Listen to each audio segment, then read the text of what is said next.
Et on en parle avec notre invité Gianni Valenti, fondateur et président de l'ONG Gaia First. Bonsoir, merci d'être avec nous sur France 24. Pourquoi ces négociations qui reprennent donc formellement lundi s'annoncent si difficiles ?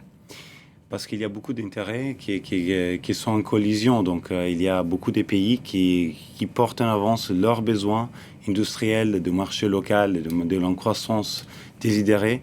Et disons la vérité, la plastique fait partie de la croissance et donc automatiquement des interdictions, ça veut dire ralentir ou détourner les anciens modèles de croissance qu'ils avaient. C'est pour ça qu'il y a des intérêts un petit peu contrastants.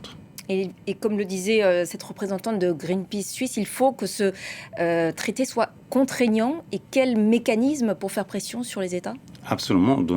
Commencer par affiner des dates sur lesquelles il y a un stop complet. Donc, désigner des dates, des moyennes, des typologies de production à limiter. Il faut faire plusieurs approches. Voilà, il faut attaquer dans plusieurs niveaux pour limiter et régler cette situation-là. Les États-Unis, on l'a compris, font partie des pays qui freinent. Washington dit même, je cite, ne pas vouloir diaboliser le plastique. C'est le premier consommateur mondial de plastique. Qu'est-ce que ça représente en termes de déchets ? Alors, c'est énorme. Si on réfléchit les quantités, on parle de plus de 8 milliards de tonnes qui sont reversées chaque année, qui sont produits chaque année.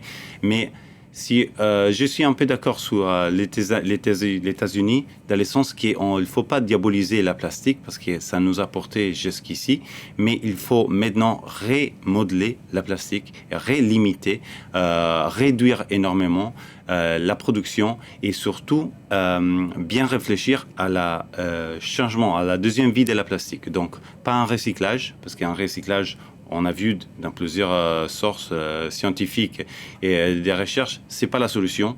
Ça amène à des autres problèmes.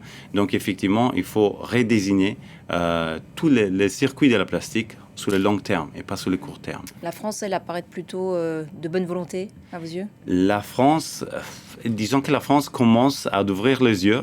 Il y a beaucoup de propos, mais il faut voir les actions. Moi, je ne suis pas pour les propos, je suis pour les actions. Et le plastique a aussi un rôle important dans le réchauffement climatique ? Absolument. La plastique fait partie des particules qui aident à le réchauffement climatique. Et si on parle par exemple de la plastique qui se trouve dans les océans, les océans représentent 2/3 de la surface de la planète et sont responsables pour le refroidissement et les contrôles climatiques de la planète entière.